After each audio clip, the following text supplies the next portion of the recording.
Hey, I'm Thomas Cox, your host, and this is IMCnow, the Institute of Management Consultants for the Pacific Northwest, Oregon, and Washington. And today is our monthly education event. I'm very pleased to introduce our speaker after I first yield the floor for a word from our fearless president of our chapter, Chuck Roxon. Chuck, please say a few words. And Chuck is muted. There we go. I'd like to welcome you all today. Thank you so much for joining us. We have a speaker of unusual weight today in terms of the topic, and I think it's very important for all of us to make sure that we're maintaining some kind of perspective in what we do, even when we're working. And whether or not it's even between working. Bill, good to see you back here. Also, we have a guest, Kellyanne from Australia, Brisbane. So without any further ado, Eric, please. And so let me say a word, please, about Eric and about our topic.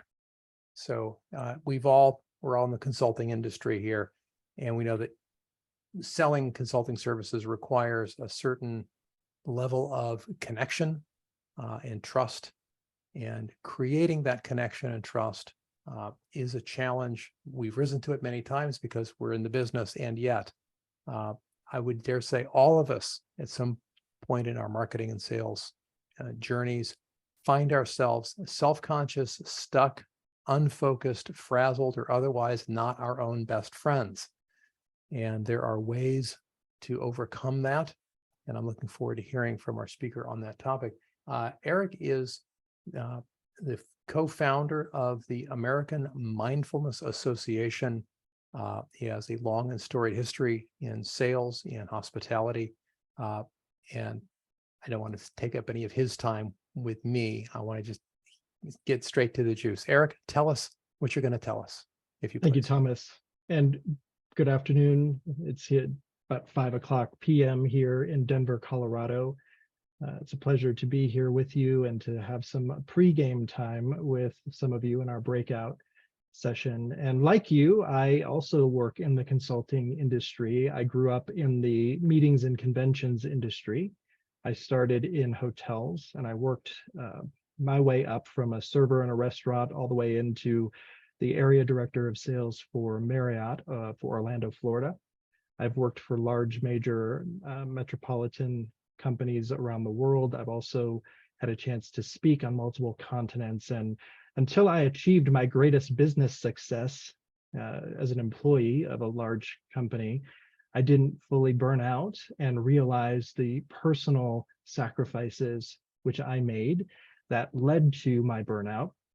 Thankfully, it gave me an opportunity to learn very quickly what was happening, why I was burned out, and I was trying to do a little bit too much. And when I say a little too much, let's talk about that, because this topic, like sales, when we talk about a general word, whether it's mindfulness or industries like consulting, it's like saying sports, right? If you're thinking of any one sport, they all fall under a larger umbrella. Well, I thought I was living my healthiest lifestyle and doing what people do to be healthy, running or riding a bike or walking outside or being active in community, having a network of friends and personal and professional industry who were going to help me get through whatever it was I was going through.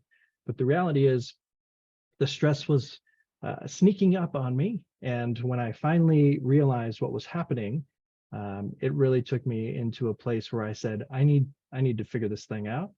I'm going to reach out, have some additional resources, and I'm here to share those with you today. And when we speak about how you can be successful in your business, it's using this term mindfulness to maximize your business results. There may be some personal things that you bring into this conversation, and some of you may immediately have a response to the word mindfulness.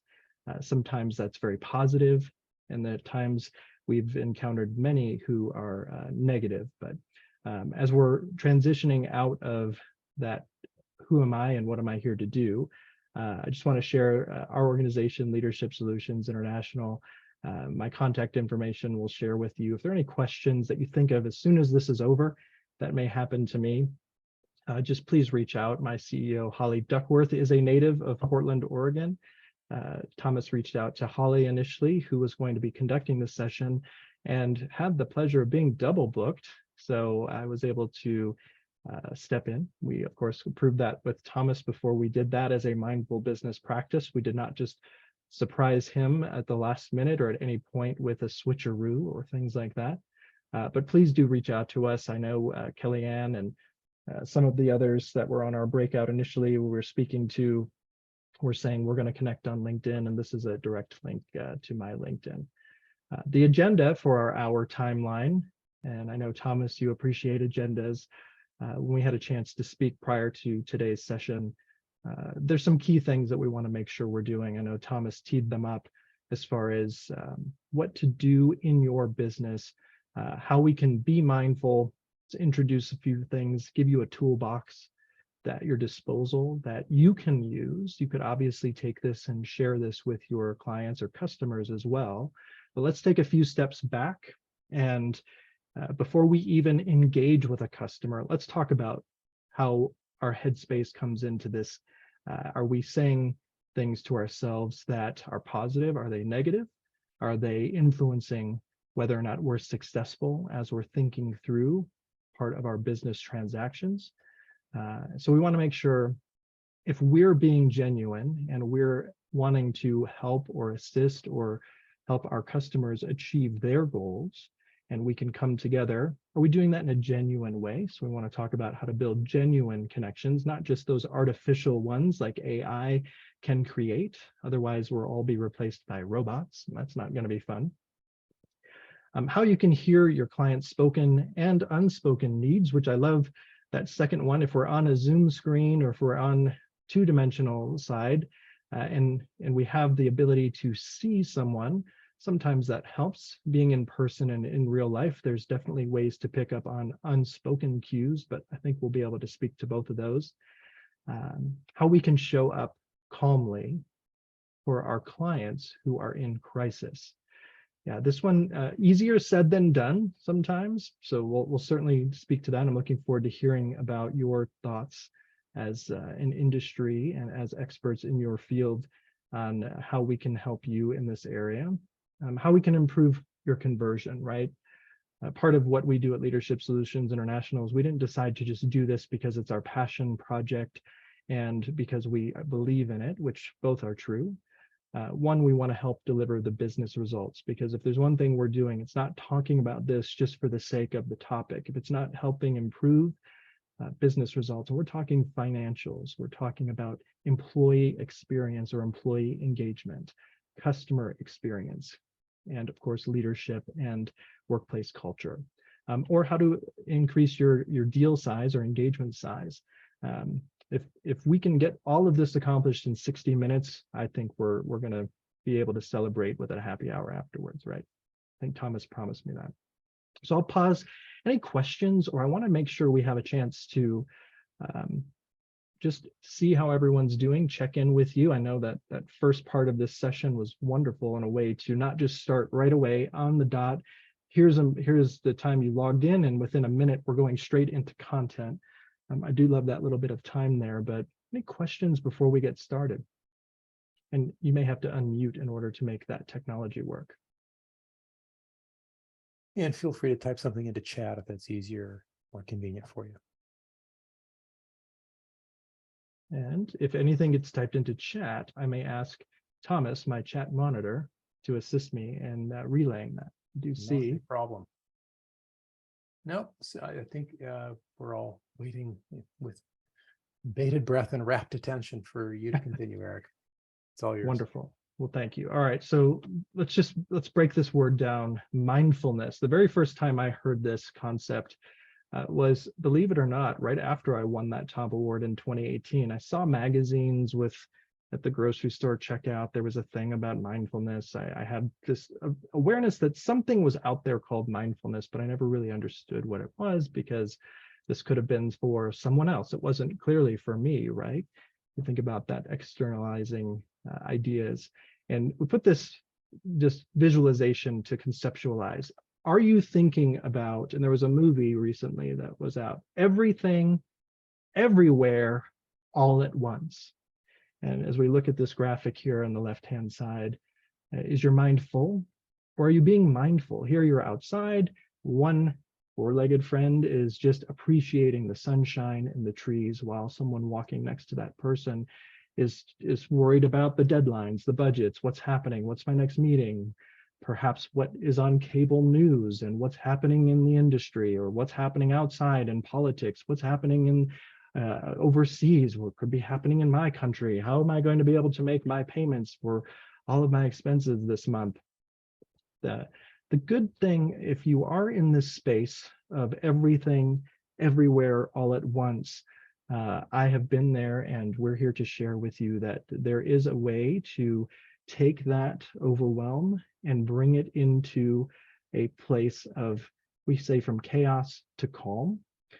Again, I didn't just wake up, or I wasn't born with this skill. I had to learn it myself, because there's often times when you think about one idea popping into your head. When we ask a question to an audience much like yourselves, we'll say, if you are working and you are logged into a computer or some type of electronic device, how many windows do you have open at any one time? And this is another one you can put into the chat. How many windows do you typically have when you start your day, or as the day's progressing? All of a sudden something comes up. You may have your CRM, you may have an email application, you may have many different places, but what's the number of things that you can do simultaneously by putting windows open? And go ahead, Thomas, start shouting out any numbers being typed in. Some smart ass said I can't count that high. It's that high? Yeah. You can't count that high. 10, the big number. 5, 4, minimum of 10, says Brad. I can tell you, the I can't count that high may be my new record on one of these. The previous record was in the 30s to 40s of simultaneous, just things that you're thinking about or working on. And this is where this infographic comes into play, and what we find and the studies that have really come to place in the workplace, especially, that if you're focused on an infinite number of windows open, or more than 2 or 3, there's an opportunity cost there, and it's productivity. Your attention starts focusing on the wrong thing when you could be focused on something very specific, and making sure that you're picking up on cues as it's happening. So thank you for your participation into the chat, and for those of you brave enough to share your windows that are open. Again, Dennis added that he's got 2 computers with 4 monitors, comma, I think I need help. I hate saying it like this, it is a pun, only 2, only 4, as we look through, when you get the multiple monitor thing, 2 is great, 3 is great, 4 is great, and all of a sudden you're looking at it, at least for me, as I'm starting to age, at least I can see what's on the screen if I have a bigger monitor there. But yes, if you have 4 monitors, hopefully you can look at each individual monitor and see what's happening, as opposed to trying to look at all of them all at once. And when we talk about mindfulness in the workplace, this sense of consciousness and what you're trying to accomplish to meet your business objectives, this is that part of a healthy wellness lifestyle. And many of the things I thought I was doing to be healthy as an employee of a major organization, I was doing things that were physically improving my overall well-being, arguably. However, this is where mental wellness and mental well-being comes into play, as many of you know, with positive psychology work, and as industrial organizational psychologists will share with you ergonomically how things are working physically where they are in an office. The actual, let's train our body, let's train our mind, and let's put ourselves into a healthy mental health workplace. Put that into wellness.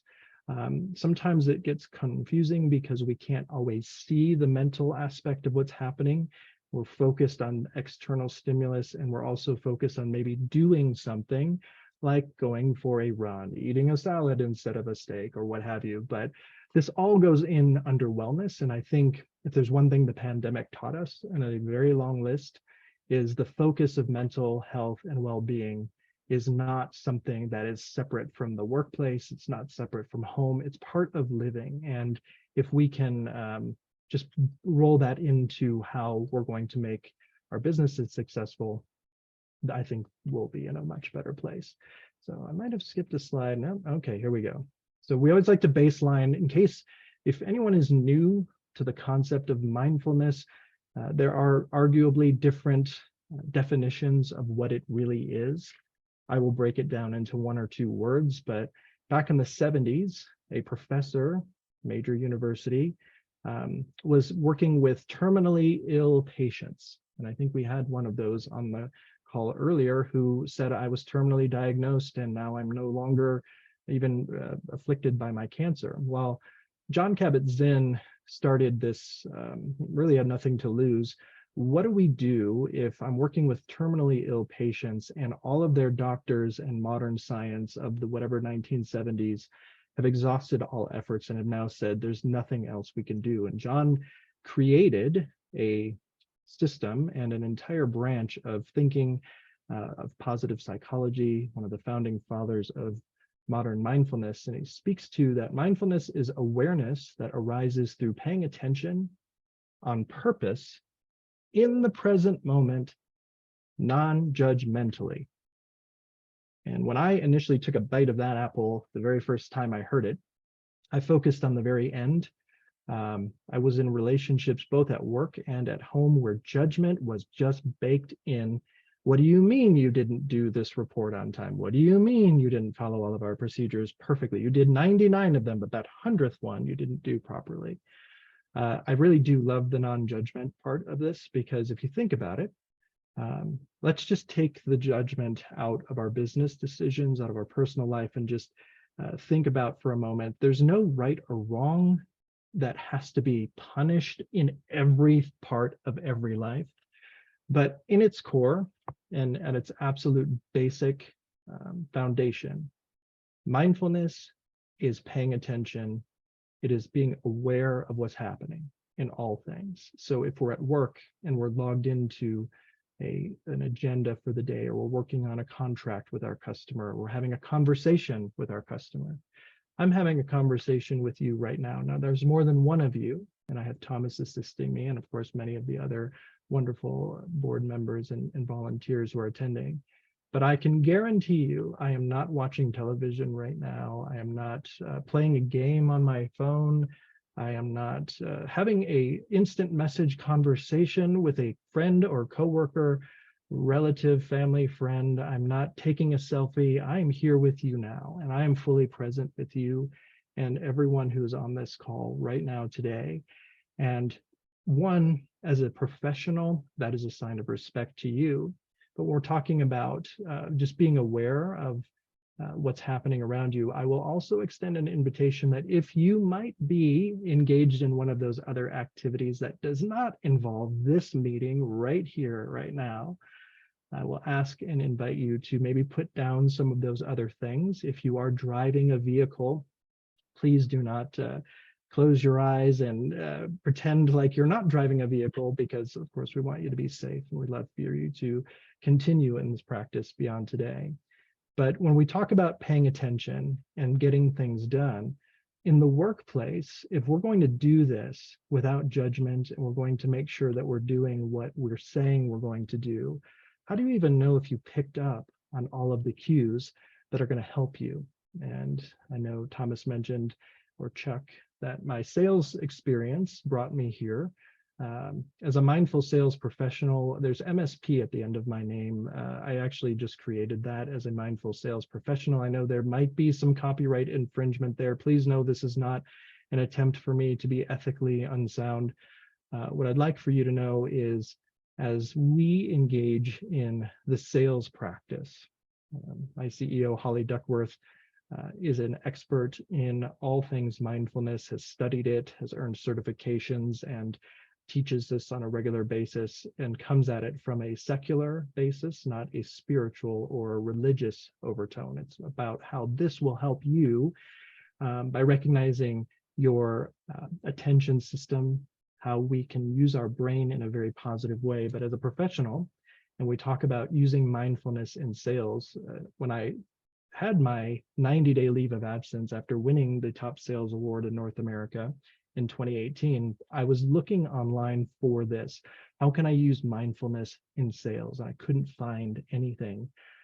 So Holly and I collaborated, and we actually decided, after speaking in Hawaii to a group of professionals, that we needed to put this on paper, and created a book that we launched in December of 2019 that we call Sell More, Stress Less, 52 Tips to Become a Mindful Sales Professional. So in your industry, part of the research that we've done, using mindfulness can be a differentiator to you against your competition. This will help you with your personal branding. If your customers see you paying attention to them, if your coworkers understand that you are focused on tasks that are going to benefit them, that you can have a one-to-one conversation, and that there's purpose and intention behind what you're doing, other than we just got to get it all done. Let's ready, set, go. Let's figure it out. But this piece and the feedback we've received since publishing that initially is that workplace culture is being shaped and crafted, as opposed to it just happening. And during our breakout session prior to me starting at the top of the hour, it was fun to hear different ideas and passions behind when does our workday start and end? And there was a plea that at 7 p.m., no matter what, Brad's a new consultant just getting started, and the advice given to him, I think Jerry gave this advice, was just unplug at 7 p.m. And it reminds me of one of my workplaces, which had a 24/7, 365 expectation, let's just say, and a culture of, if I'm sending you a message from the top at 2 a.m., I need you to respond at 2:01 a.m. And I love this because, Jerry, I believe that was your comment. I've since taking on this practice, interviewed for positions as a consultant and as a professional I work Monday through Friday, 9 a.m. to 5 p.m. Mountain Standard Time, or Daylight Time, whichever one is coming quick. You have my commitment that from 9 a.m. to 5 p.m. you will have my full attention. This is the expectation. If you were to message me after 5 p.m. and it is urgent, if there is a medical emergency, please call 911 first. If there is a equivalent of a business medical emergency that you are unable to solve yourself, please do reach out. However, anything beyond that, like level 1 trauma incident, send that to me after 5, and my commitment to you is by 10 a.m. Mountain Standard or Daylight Time the next morning, you will have a response from me. And I learned this from one of the leaders in my 15th toxic workplace, where there was that expectation of responding 2 a.m. And here's what happened very quickly. That leader came into one of our executive committee meetings, 8 a.m. sharp the next morning, and introduced a new concept to us. He said, all right, folks, I was having dinner last night with my spouse, and I kept doing this. I kept checking my device. It wouldn't stop. Every 30 seconds, if I put my phone down, my workplace device, I was checking it, and I heard something coming across the table. This was a husband-wife situation. They'd been married a very long time. And he said, I heard something, and it made me look up from my phone. And it was my wife saying, or I'm leaving you. And I stopped and I said, would you mind repeating that? And she said, yes, if you don't put your phone down and spend time with me, I'm leaving you, and I mean it. So he put his phone down, and he had a very interesting epiphany, and he became very aware of his present moment. And he opened up our meeting the next day at 8 a.m. with, I would just like for you to, he shared the story of what just happened. And he said, I'd like to let you know at 7 p.m. So interesting you said that. 7 p.m. Eastern Standard Time, I will be shutting my phone off and I will not be answering any messages that come in. I fully empower the operational team. This is a 24/7 business, Open 365. And I will make sure that if something urgent happens, involves the police, involves the news media, fire, what have you, please do call me if it's a medical emergency. I will respond to those type of things. However, anything beyond that, please do know that I do get into the office around 6:30 or 7 a.m. and by 8 a.m. every day, you will have a response from me on whatever topic that you have. And an amazing thing happened. Our workplace culture went from a very low engagement, very much shrewd, get out your knife and pitchforks and storm the, day because you were in for it. That one act improved our workplace culture to it was measurable. I mean, we had employee engagement scores and we were able to say not only as a leadership team, but that trickled all the way on down. And I have countless other examples. But as we're speaking about how you're going to use this type of mindfulness practice, that's only one example of how you can be focused and be intentional on how you cannot get caught up in the 24/7 cycle of always plugged into the workplace. So let's just continue on this path.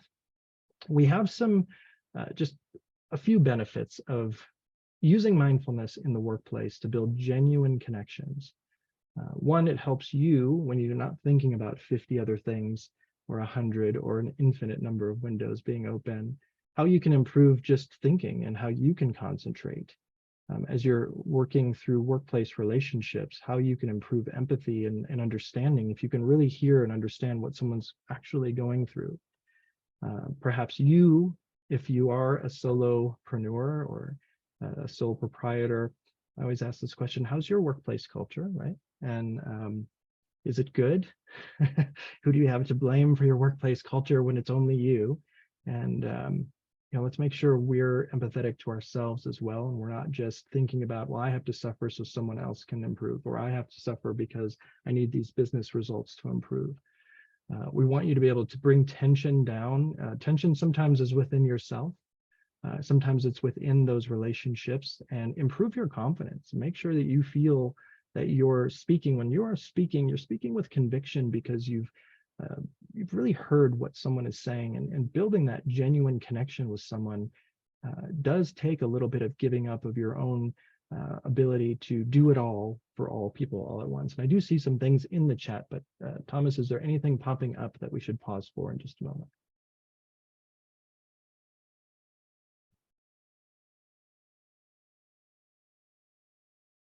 Okay, if you said something, you are on mute.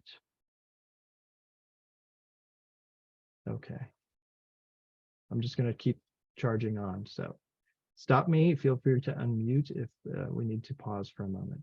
But again, improving. Go ahead, Thomas. Just that being present is a gift, said Kellyanne. And Dennis mentioned that John Kabat-Zinn is one of his favorite master classes, is the John Kabat-Zinn masterclass on mindfulness. Wonderful, love that. Yes, the quote in America that I've heard, I know Australia may have it as well, is being present is a present, right? It's a synonym for gift. So thank you for that.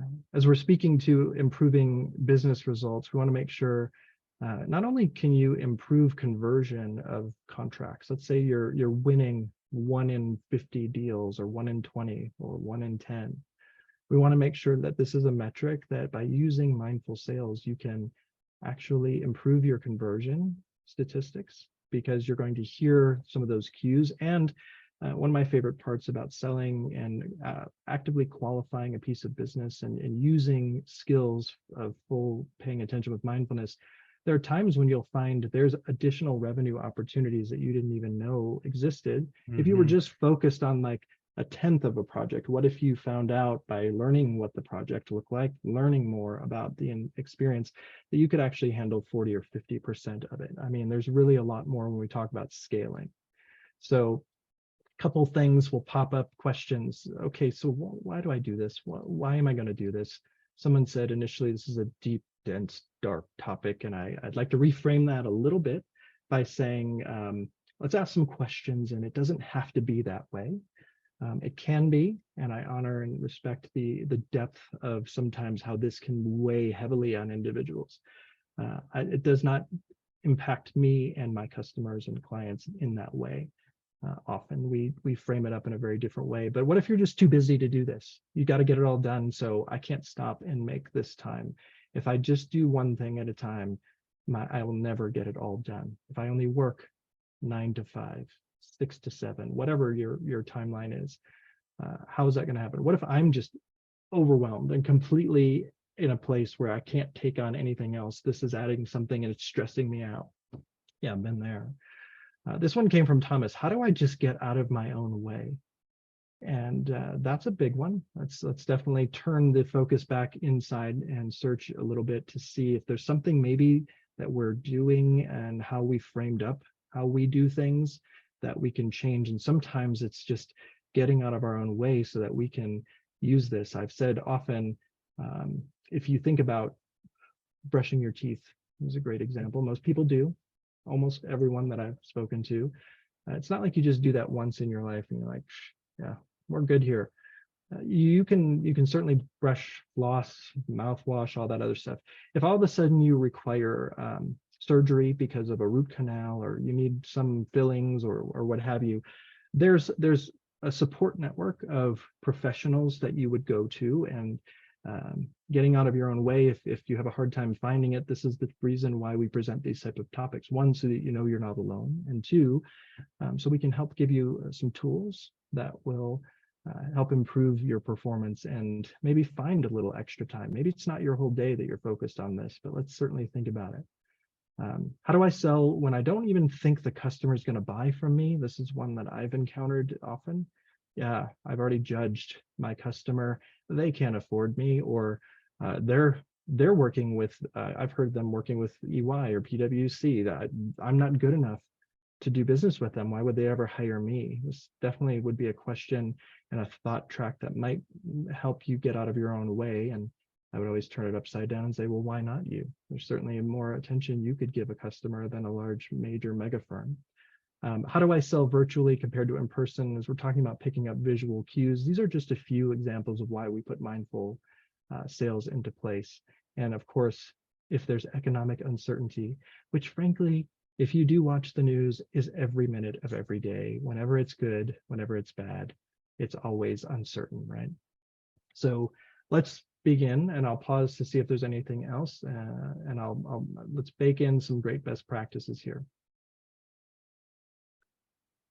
Yeah, nothing in chat. Okay, this is a really silent group. It's okay. We're going to give you an opportunity for a breakout in just a few minutes. We're going to explore just how you see your company. But before we do that, if we're taking a step back, I'm just going to say one step, but sometimes this is 2 or 3 steps back. And we talk about the first tool in your toolkit to be a better business owner from a holistic standpoint. We want to talk about setting your intention. And I struggled with this. The first few times I was asked what's in my intention, I gave a 5-page response, single space, small font. And the person who asked this question was looking for one word. How are you putting your energy in motion? And as we were having individuals join this call today in this program, I started hearing those words: joyful, happy. How are you? How are things going? These are those one-word intentions that you can put into your business. And the way I was looking at this when I was having tremendous success, but I really wasn't focused on one thing in any moment, let alone in any day or a week or an entire year. I found myself not even knowing how to answer this question. So how do you set your intention? What I found is there's a daily intention that you can say, I woke up this morning and I'm going to be appreciative. I'm going to be grateful. Or I'm going to walk through this day, and all day long, I'm going to be determined, or I'm going to be kind, or I'm going to have abundance.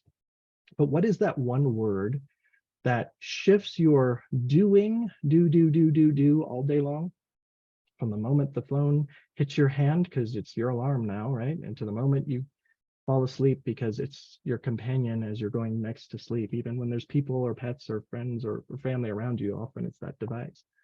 But what is that one word that you can focus on?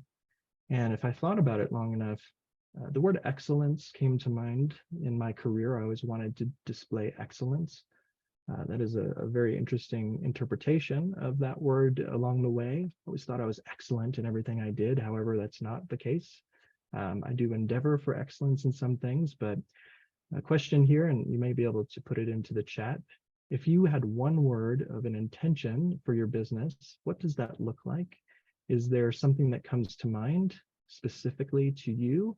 And if not for your business, what would your intention for today or maybe tomorrow look like if you really had to focus in just one word? And as you're thinking about it, as responses are coming in, Thomas, would you mind helping? Or you could even start by sharing yours and call out anyone not responding, maybe Chuck. Yeah. So if the question is, I'm going to repeat the question. The question is, what is one word that when you say it feels like it's setting the intention, the energy you want to have for your day or your moment? Yes, perfect. And boy, getting it down to one is a challenge. I'm going to go with calm, CALM, calm. Brilliant. Yeah. And Kellyanne's is joy. Rudy's is purposefulness. Brad says engagement. Jerry says better. And for Margie, it's connected. Wonderful.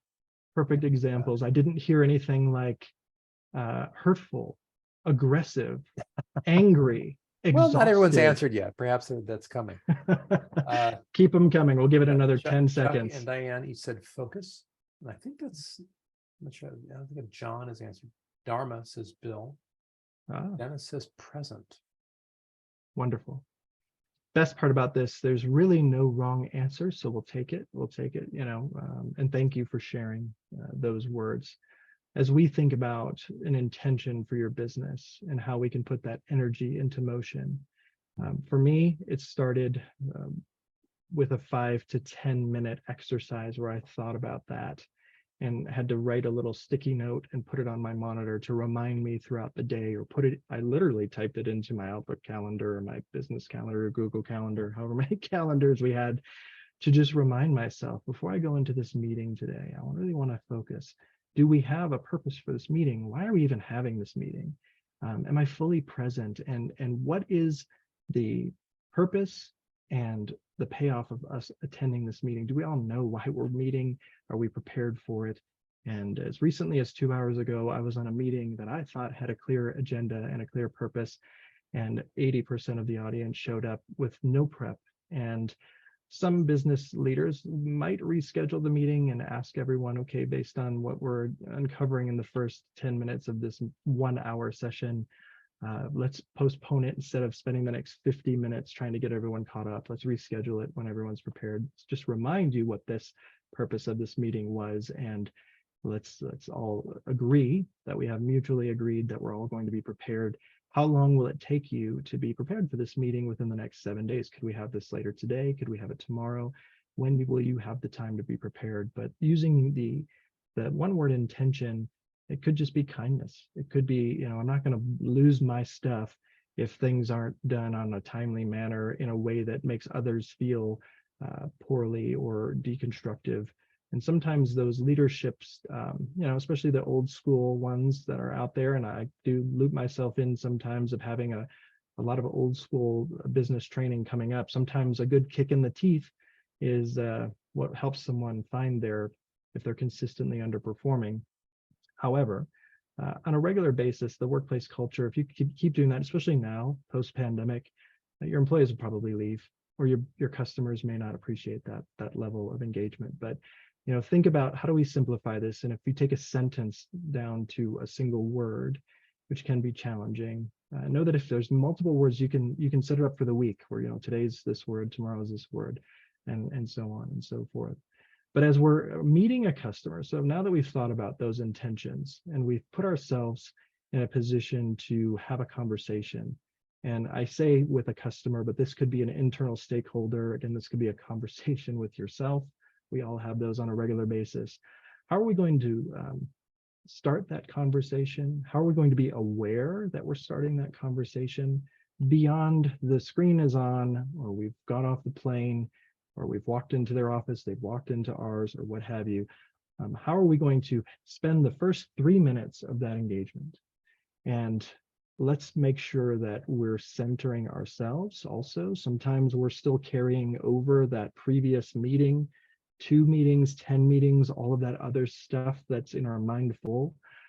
Let's give ourselves an opportunity to have a moment to arrive. Let's make sure that we've prepared ourselves for 3 minutes of just being present and having the ability to say hello, having the ability to understand what's happening. And I tell the story of a customer I worked with. This was 15 years ago, but it still applies, where I set a meeting with as a director. One of my managers set a meeting, invited me to meet the customer who flew in. It was an 11 a.m. meeting. The customer walks in. We're standing there 10 minutes early. Customer walks in. Hello, how are you? Welcome. Happy to have you in our office. And my manager automatically just goes straight into, let's sit down, opens a folder, starts talking business. Nothing in between, 10 steps from walking in the door to let's get down to business. And I actually didn't even have this training, but I knew there was something slightly off. So I said, oh, excuse me, just one moment. Can we offer you just walked in the door.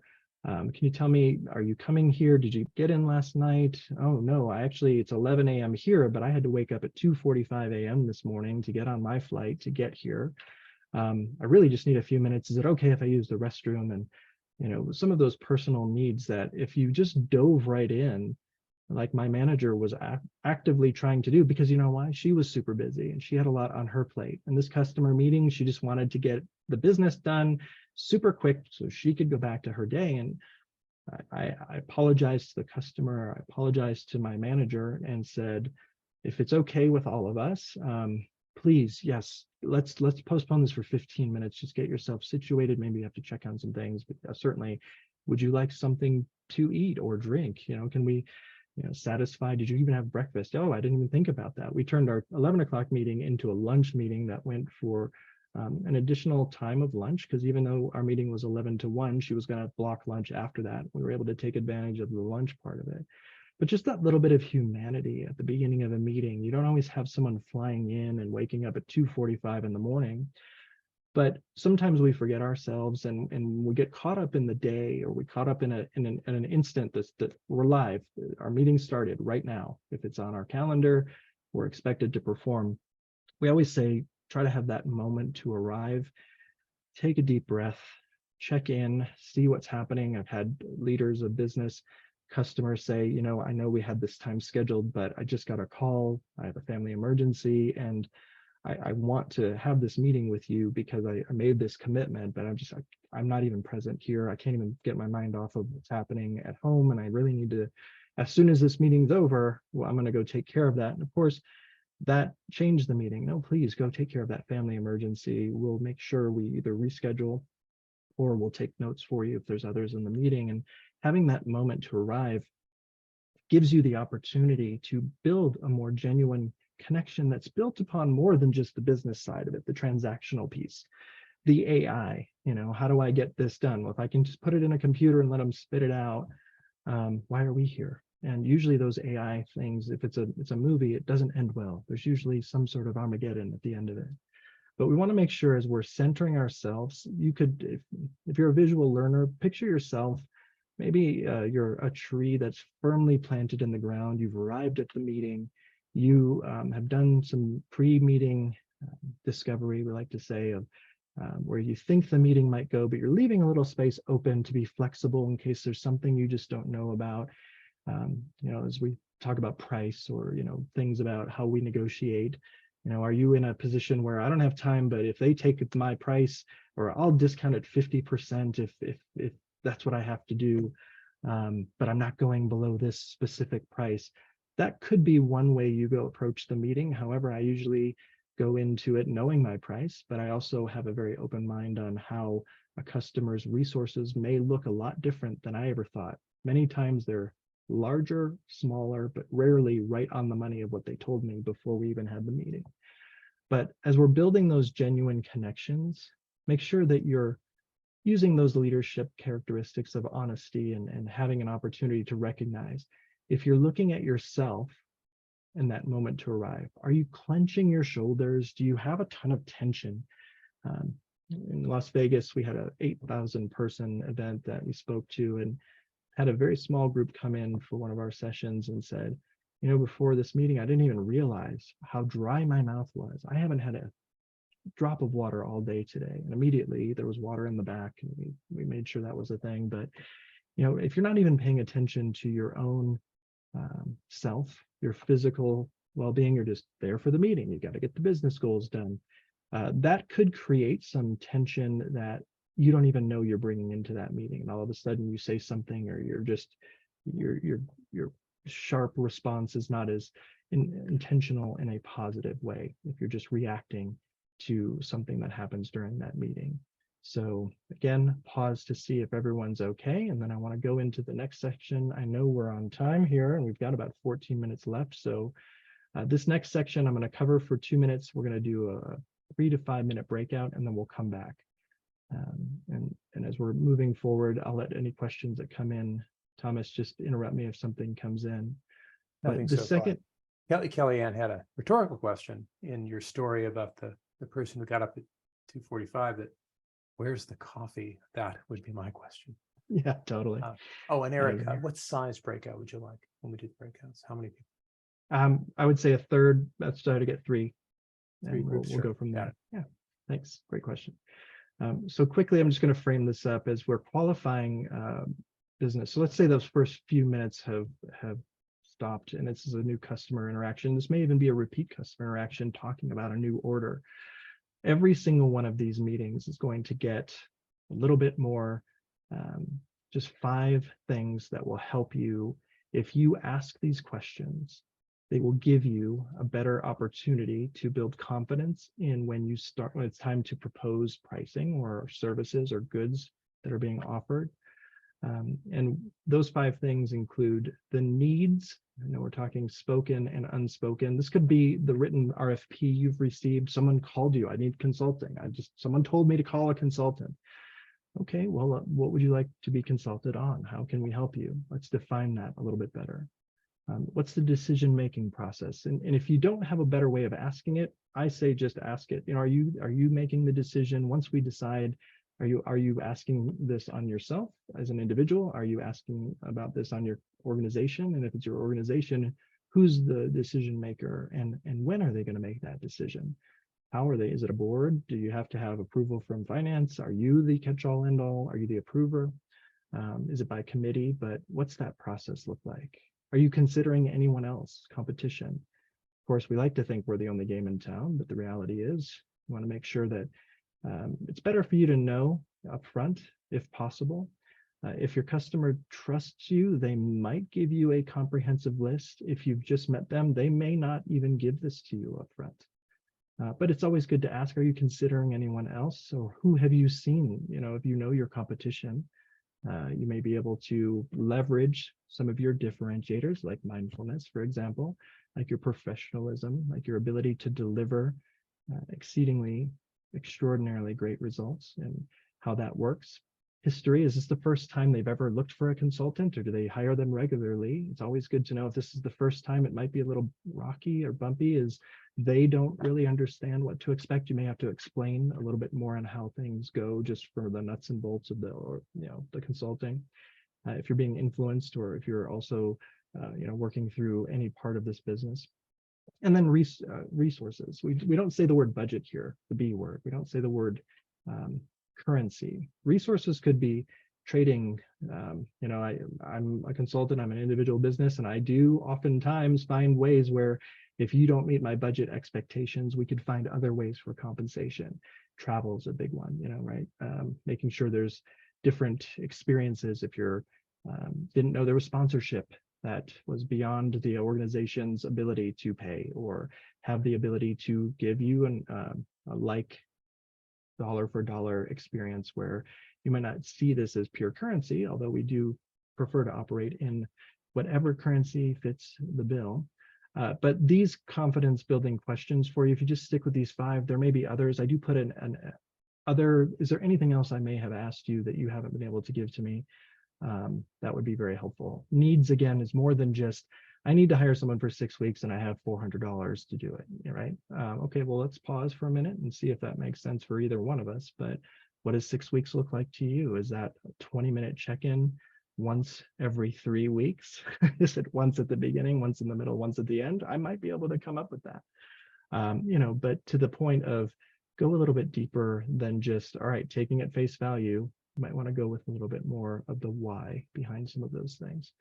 And if you forget these things, these are all baked into our lead sheet, by the way, or intake form. We have a phrase, new data creates happy results. And the first letter of each one of those words does land with needs, decision-making process, competition, history, and resources. So as we're looking to create this vision now, so you've taken this information in, you have an understanding of what the scope of the customer experience looks like. We want to create that vision. Now, this could be your website, marketing materials, it could be your presentation, your free sample. I always like to say, if you're in a food court, this is where you taste a piece of whatever someone's trying to sell you if they were eating, but we don't have the ability to do that in consulting and in understanding our work.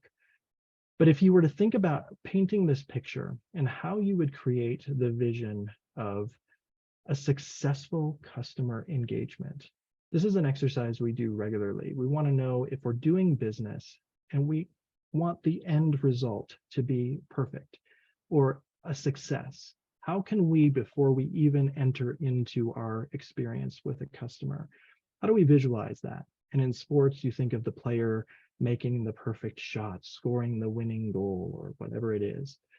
In business, it's the same way. You can use this visualization exercise to help strengthen your ability to guide you when your customer experience is evolving. And you should be able to describe this to someone.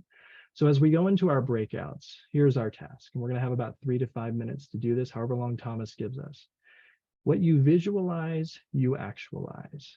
Here's where you're going to speak about how you are creating this incredible customer experience. You're going to paint this picture with words, and you're going to invoke emotions. Which emotions, what does it look like? What does it feel like to do business with you? And if you think about what it currently looks like, that's not the exercise. This is, how would you like it to be? And if it's okay, we'll go into breakouts and come back. We're back into the main room.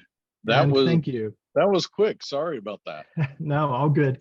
And to Brad's point, we didn't have the time in this particular breakout to maybe complete the task in totality. In a longer session, we would use 15 minutes as a time to really sit down and make this something that can work for you. So I would encourage you as homework to take this exercise. And if you haven't ever looked at a visualization exercise or an intention setting for your organization, whether it's for you, I will share Brad's amazing imagery of when you work with him, he sees himself as a goalie or an image of a fireman who you can always call on. And it really evoked just a response. Chuck was saying, those are such profoundly positive images when you think about the importance of those roles and how you've proclaimed those things, and putting that intention out is a wonderful way. And I think you were getting into maybe the middle of your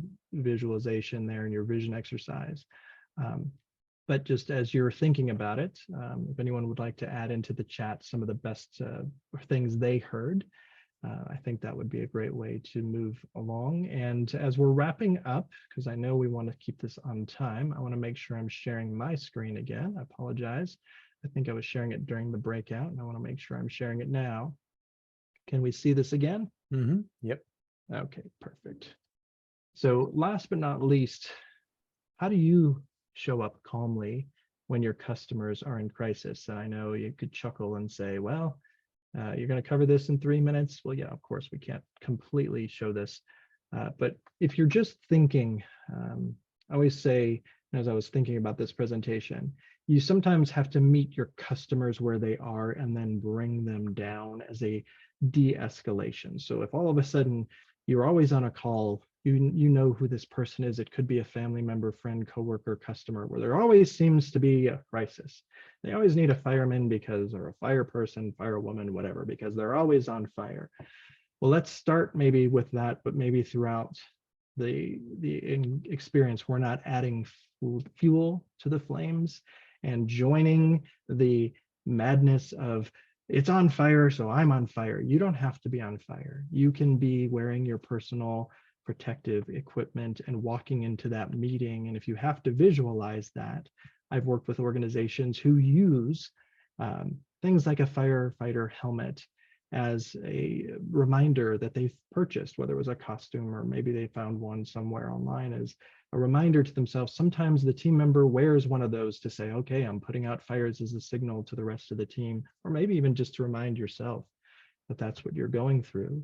But how can you remain calm, center yourself, take a deep breath, and instead of reacting to that stimulus, think of that tree. You're firmly planted in the ground. You're not on fire. You're not, even though the wind is blowing and you may have to flex your branches a little bit, you're not going to get yourself involved in whatever that chaos looks like. You might have to grab a hose and start spraying on the water. But if you're always in that crisis mode at the start of a conversation, walk in the door with, if we start in that crisis, I might start speaking a little slower. Now that could actually add fuel. If your customer's like, I need it now, and their style is give it to me now. Well, make sure when you get to the meeting, you're ready to give them what they need in a short, concise time frame, and then get out of there. And that will actually boost your credibility with them. If that's their style, you may have to mirror it. In person, if a person's sitting up straight and tall, you might want to sit up straight and tall. If they're sitting back, you may want to sit back, just sort of emulating that. If they're talking a little bit slower, perhaps you speak a little slower. Those are things that can help calm that immediate chaos that you might show up to, especially when it's unexpected. And we think about an individual as, oh, hello, I thought I moved to the next slide. I love live presentations. So Julia, okay, you click on it twice. There we go. We'll go back to it. The last practice I'll leave you with is actually a great exercise from Jon Kabat-Zinn that we've built in. If you find yourself entering that chaotic conversation with a customer in crisis, stop. This is another acronym where you can immediately just pause for a moment, observe what's happening, take a moment, and then proceed. So STOP, this is another great way for you to reset how you're now putting yourself into attention. This isn't a fight or flight situation, but if your customer is believing they're in a flight or flight situation, to say, okay, if you could just hold on for one moment, it sounds like you're going through you have a very busy day, and I want to make sure I'm achieving what you would like in the most respectful way possible. But before I can do that, I just need a minute to take a breath so that I can focus on what it is you're saying. That STOP can be used throughout the day. It can be used while you're driving and at a stoplight, just to remind yourself, okay, how did I get where I am? Sometimes you leave your house and you don't even know how you got there because your mind's been thinking about something and you've been driving for 25 minutes and you don't even know. Every time you get to a stoplight or a stop sign, you can practice this exercise, but we like to use it in a customer meeting to just say, give us a moment, STOP. Before I proceed, I'm going to take a chance to observe what's happening and pause myself. Take a moment before I respond to anything so that there is not a chance that I'm caught up in this and now all of a sudden it's point counterpoint and now we're creating this chaos and continuing down that practice. So I know we're at our time, and as much as I'd like to go deeper on any of these topics, I just wanted to take a moment and thank you for your time and attendance today and let you know that this gratitude that we're experiencing, give yourself time to thank yourself for attending, and don't always think you have to be doing the thanking, but appreciate that those members came in, some future members or prospective members who are here. And I want to say thank you. And if you're ever in a position where at work you're in a tough spot, thank yourself and give yourself a chance to forgive yourself if it didn't go perfectly. I know there's a lot of different exercises, but if you're delivering that genuine customer experience with your customers, you want to make sure you're following up, giving them everything they need. And if you've paid attention along the way and you've been grateful and had the right intentions, you'll find you're going to convert more, you're going to make more larger deals happen. And by the way, the deals that don't fit into your business plan, you'll actually be able to let them go without getting caught up in trying to chase business that just doesn't fit on both sides. Right. So thank you again. I'll turn it back over to Thomas to make sure if there's anything else. I think we have some overtime here, don't we? Yes, we're going to have a discussion, but we're going to end the recorded portion now. And I want to say thank you very much to Eric for being our guest and our expert and taking us on this mindful journey. Seeing a lot of smiles and muted applause in the literal sense. And I'm very grateful to everyone for being here and grateful to you, Eric, for giving so generously.